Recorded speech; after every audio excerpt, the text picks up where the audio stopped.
საქართველოს განათლებისა და მეცნიერების სამინისტროს დაფინანსებით სამცხე-ჯავახეთის სახელმწიფო უნივერსიტეტის სტუდენტებისა და პედაგოგებისთვის ახალქალაქში სასტუმროს ტიპის საერთო საცხოვრებლის სარეაბილიტაციო სამუშაოები მიმდინარეობს. პროცესს განათლებისა და მეცნიერების მინისტრი თამარ სანიკიძე უნივერსიტეტის რექტორთან და ადგილობრივი თვითმმართველობის წარმომადგენლებთან ერთად გაეცნო. უმაღლესი სასწავლებლის ინფრასტრუქტურული განვითარების პროექტის ფარგლებში რეგიონული უმაღლესი სასწავლებლების რეაბილიტაცია სამინისტროსთვის პრიორიტეტულია. ასეთ უნივერსიტეტებს განეკუთვნება სამცხე-ჯავახეთის სახელმწიფო უნივერსიტეტიც, რომლის პირველი და მეორე სასწავლო კორპუსი ახალციხეში, ხოლო მესამე ახალქალაქშია განთავსებული.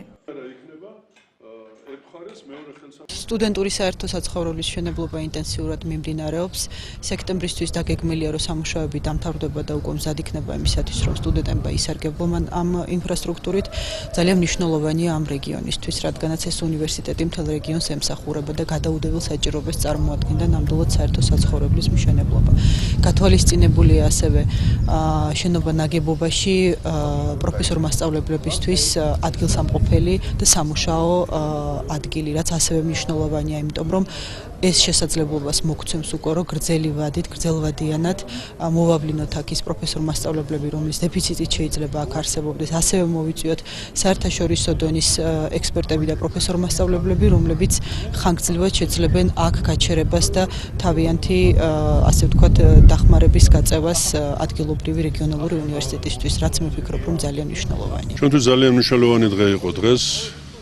ქალბატონი თამარი გვესტუმრა, ჩვენი მინისტრი, რომლის უშუალო პატრონაჟით მიდის ჩვენი საერთო საცხოვრებლის რეაბილიტაცია.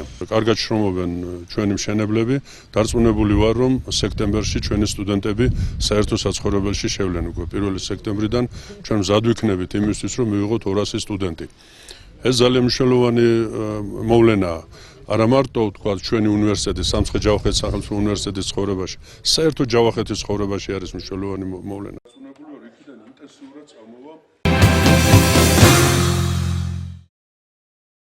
სამცხე-ჯავახეთის სახელმწიფო უნივერსიტეტმა თბილისის ივანე ჯავახიშვილის სახელმწიფო უნივერსიტეტის სოციალურ და პოლიტიკურ მეცნიერებათა ფაკულტეტის სტუდენტებს უმასპინძლა. 15-მა ახალგაზრდამ ახალციხის შესახებ ჟურნალ გზავნილის შესაქმნელად სხვადასხვა თემატიკაზე სტატია დაწერა. ერთ-ერთ სფეროს რეგიონში მედიის მუშაობა და მისი როლი წარმოადგენდა. მასალის მოსამზადებლად ახალგაზრდები ტელეკომპანია მეცხრე არხს ესტუმრნენ. მათ ტელევიზიის ფუნქციონირებისა და გამოწვევების შესახებ ინფორმაცია მაუწყებლის გენერალურმა დირექტორმა მაია იველაშვილმა მიაწოდა. თბილისის სახელმწიფო უნივერსიტეტის მესამე კურსის სტუდენტებმა არჩევითი საგნის ბეჭდური მედია 2-ის ფარგლებში ახალციხეში 3 დღე იმუშავეს. ახალციხეში გასვლითი ტური ჟურნალისტიკის მიმართულების პროფესორის ნანა ტალახაძისა და თბილისის სახელმწიფო უნივერსიტეტის პროფესორის მაია ტორაძის ერთობლივი ინიციატივითა და ხელმძღვანელობით მოეწყო. სტუდენტებმა ახალციხეზე ჟურნალის შესაქმნელად ადგილობრივ თანატოლებთან ერთად ჯგუფურად იმუშავეს. ჟურნალ გზამკვლევის პრეზენტაცია სამცხე-ჯავახეთის სახელმწიფო უნივერსიტეტში მოეწყობა. ჩვენ ავირჩიეთ, რომ გავაშუქოთ ასევე ახალციხეს მედია როგორ მუშაობს, რა თემებს აშუქებს, როგორია ხალხის დამოკიდებულება, რამდენად უყურებს თუ არა. შესაბამისად მოვედით, რომ მეცხრე არხიც დაგვეთვალიერებინა, ძალიან მეგობრული გარემო დაგხვდა და გვიხარია, რომ ასე ენთუზიაზმით აკეთებთ თქვენს საქმეს და ცდილობთ, რომ გააშუქოთ ყველა ის თემა, რაც ამ რეგიონში აწუხებს ხალხს. უკვე დავიყეთ თემატიკების მიხედვით, ვისაც რა თემა ინტერესებდა და დავჯგუფდით როგორც ახალციხიდან, ასევე თბილისიდან სტუდენტები და სხვადასხვა თემებზე ვიმუშავებთ. მე მაგალითად 2 თემა შემხვდა, მედია და ასევე უნდა გავაკეთოთ ვინმე საინტერესო ახალციხელზე პროფაილი და ძალიან მიხარია, რომ ესე აქტიური ჟურნალისტიკური გამოცდილება შემიძლია რომ მივიღო ჩვენს მომავალ კოლეგებთან ერთად. ვფიქრობ, სამომავლოდაც გაგრძელდება ჩვენი ურთიერთობა და კარგი იქნება თუ ახალციხის უნივერსიტეტი უხელმძღვანელებს მსგავს პროექტს და ჩვენს შეგვეძლება რომ სხვებთან ერთად მსგავსი აქტივობა ჩავატაროთ.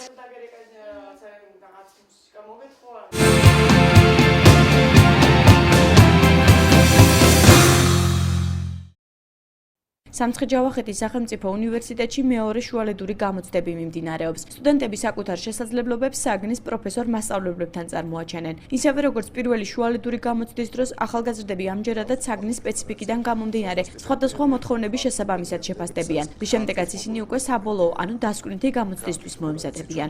ჩვენ საგამოცდო პროცესი მთლიანად შედგება 3 გამოცდისგან, ეს არის 2 შუალედური გამოცდა და არის დასკვნითი გამოცდა.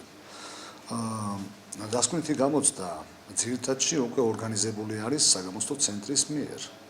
საგამოცდო, მაგრამ რაც შეეხება შუალედურ გამოცდას, შუალედური გამოცდა აქ არის სრული აკადემიური თავისუფლება აქვს მინიჭებული პროფესორ მასწავლებლებს და პროფესორ მასწავლებლის საგნის სპეციფიკიდან გამომდინარე ამ შუალედურ გამოცდას ატარებენ აი მოთხოვნების შესაბამისად. წერითი, ტესტური, ზეპირი ეს შუალედური გამოცდის სახეებია. როგორც სამცხე-ჯავახეთის სახელმწიფო უნივერსიტეტის რექტორის მოადგილე ნიკოლო ზახალკაცი განმარტავს, შუალედური გამოცდების ტიპს თავად პროფესორ მასწავლებლები განსაზღვრავენ, რაშიც ადმინისტრაცია მათ სრულ თავისუფლებას ანიჭებს. შეიძლება ეს იყოს წერითი, მაგრამ წერითი არის მრავალნაირი, შეიძლება იყოს ტესტური, ტესტურიც არის ღია ან დახურული ტესტებით. შეიძლება იყოს პირდაპირ თემატური, შეიძლება სულაც დავალება იყოს მიცემული შუალედური გამოცდისათვის წინასწარ, თემები იყოს წარმოდგენილი და შესაბამისად ამ თემების მიხედვით მოხდეს შეფასება.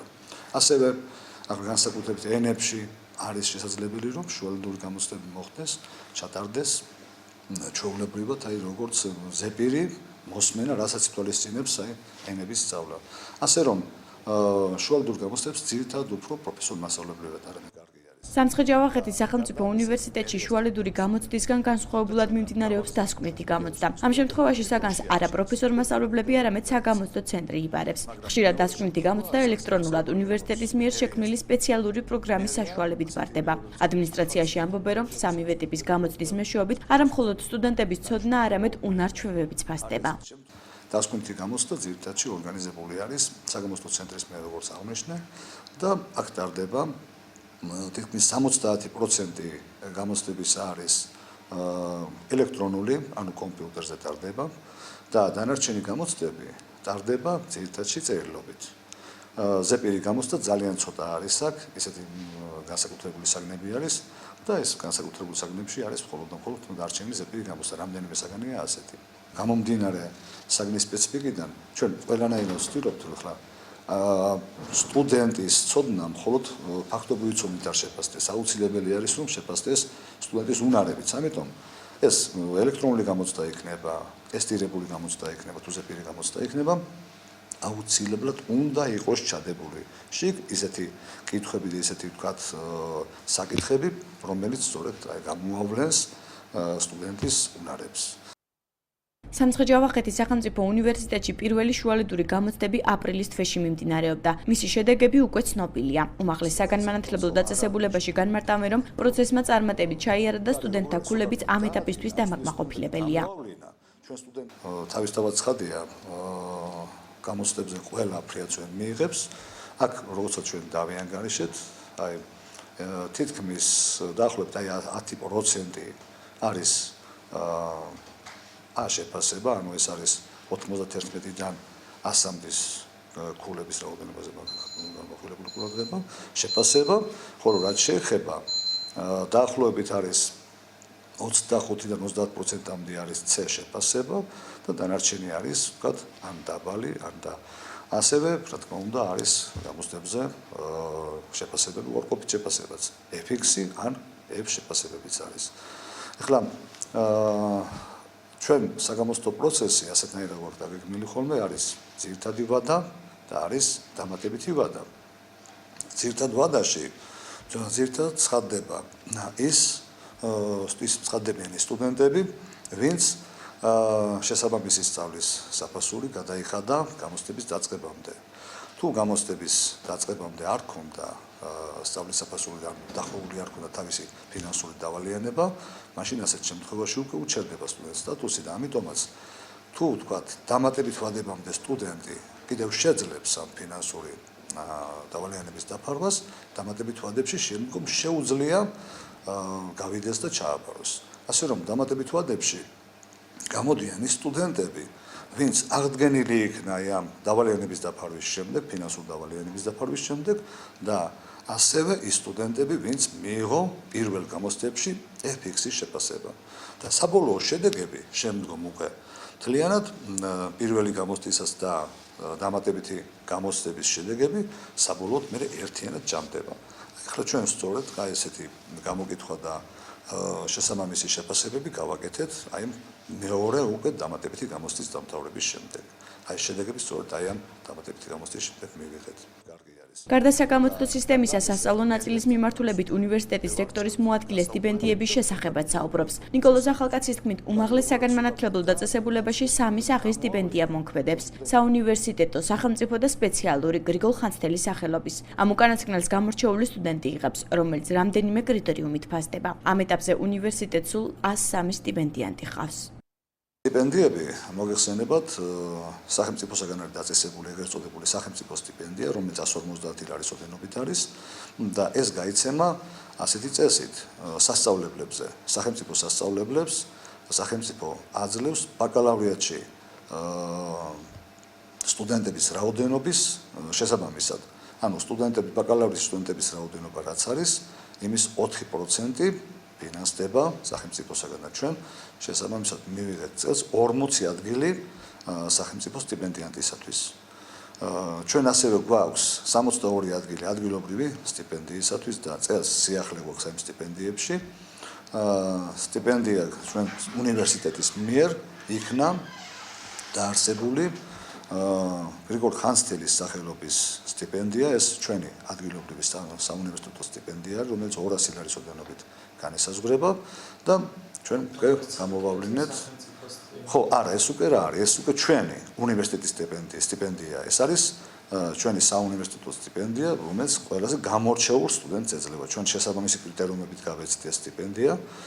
ყველა მთელი უნივერსიტეტში აი ფრიადოსან მოსწავლეებს შორის იყო კიდევ სხვა კრიტერიუმები, აქ იყო ძირითადად ეს სამეცნიერო აქტიურობა, საზოგადოებრივი აქტიურობა და შესაბამისად აი ამ მონაცემების საფუძველზე გამოვავლინეთ. ეს არის ჩინჩალაძე გვანცა, ჩინჩალაძე. შესაბამისად 40 სტუდენტი გავიდა სახელმწიფო სტიპენდიაზე და 62 სტუდენტი ადგილობრივ სტიპენდიაზე, რომელიც ოდენობაც არის 50 ლარი.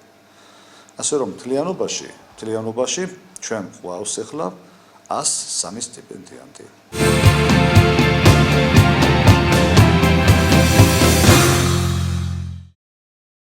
ჭირდება თუ არა ახალი ტელევიზორი.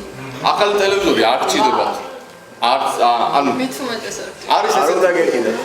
არის ესეთი მოწყობილობა set-top box-ი, რომლის მიერთების შემდეგაც ყველა ტელევიზორი, რომელიც იღებს ახლა ანალოგურ სიგნალს, ყველა ტელევიზორი შეიძლება მიიღოს ციფრული სიგნალით. მისი ფასი არის 50-60 ლარი.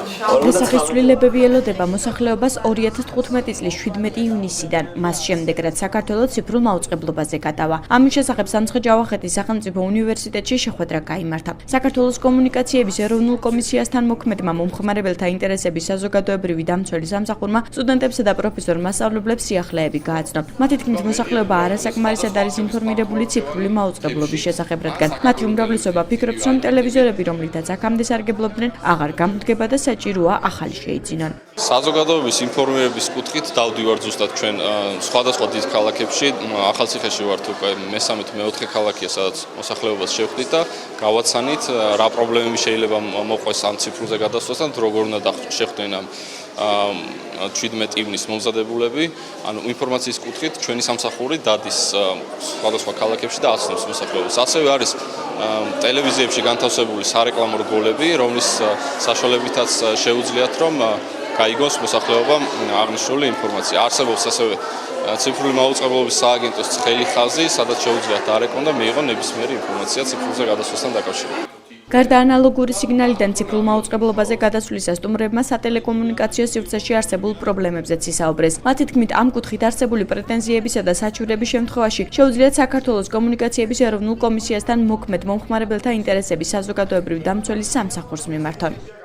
საქართველოს კომუნიკაციების ეროვნულ კომისიასთან მოქმედ მომხმარებელთა ინტერესების საზოგადოებრივი დამცველის სამსახურის 2015 წლის გეგმის შესაბამისად ახორციელებს რეგიონების საქართველოს სხვადასხვა რეგიონში მოსახლეობასთან შეხვედრას, რომლის მიზანსაც წარმოადგენს მოსახლეობის ცნობიერების ამაღლება სატელეკომუნიკაციო დარგში მათი უფლებების დაცვის შესახებ, ასევე საზოგადოებრივი დამცველის სამსახურის ფუნქციონირების შესახებ, სადაც შესაძლებელი იქნება მათი საჩივრების და პრეტენზიების დაფიქსირება და შემდეგ განხილვა და ასევე ძალიან მნიშვნელოვანია ციფრულ საეთერო მაუწყებლობის რეფორმასთან დაკავშირებით მათი ინფორმირება. ნებისმიერ ტიპის საჩივარი, რომელიც დაკავშირებული იქნება სატელეკომუნიკაციო დარგის მომსახურების მიწოდებელ კომპანიებთან, შეუძლიათ მომხმარებელს მოგმართონ ჩვენ. სატელეკომუნიკაციო სივრცეში არსებული პრობლემების შესახებ ყურადღება დამსწრე აუდიტორიამაც გაამახვილა. უმრავლესობას პრეტენზიას საკაბელო და სატელიტურ კერძო სატელევიზიო მაუწყებლებთან ჰქონდა. მათი თქმით, გადასახადი იზრდება, თუმცა ჩვენების ხარისხი პერიოდულად უარესდება. საზოგადოების პრაქტიკულად 100% უმაყოფილოა იმ ფასებით და იმ მომსახურებით, რომელიც არის. ამ დაქციულ ქვეყანაში არის ევროპული ფასები და საზღვარი მომსახურება. ძალიან კარგი ინფორმაცია მივიღეთ, ანუ ცუდად ვიყავით ინფორმირებული, მაგრამ რაც შეეხება ამ სირქმნეს, ხო, ხელშეკრულება სხვა თანხაზე ქონდა დადებული, მაგრამ აი ამ თვეში საკმაოდ განსხვავებული თანხა გადავიხადე, მიზერული თანაც 120 ლარი გადავიხადე, მაგრამ ხარისხიც უფრო გაუარესდა. 38 ლარიანი ხარისხი უფრო უკეთესი იყო სიუხვედის, ვიდრე ეს 120 ლარიანი და დღის განმავლობაში უნდა ელოდო იმ საინფორმაციო ბიუროს, რომ რაღაცა გაგაგებინონ, მაგრამ არ ვიცით მიმართეთ თქვენ ადგილობრივ პოსტას გეუბნება.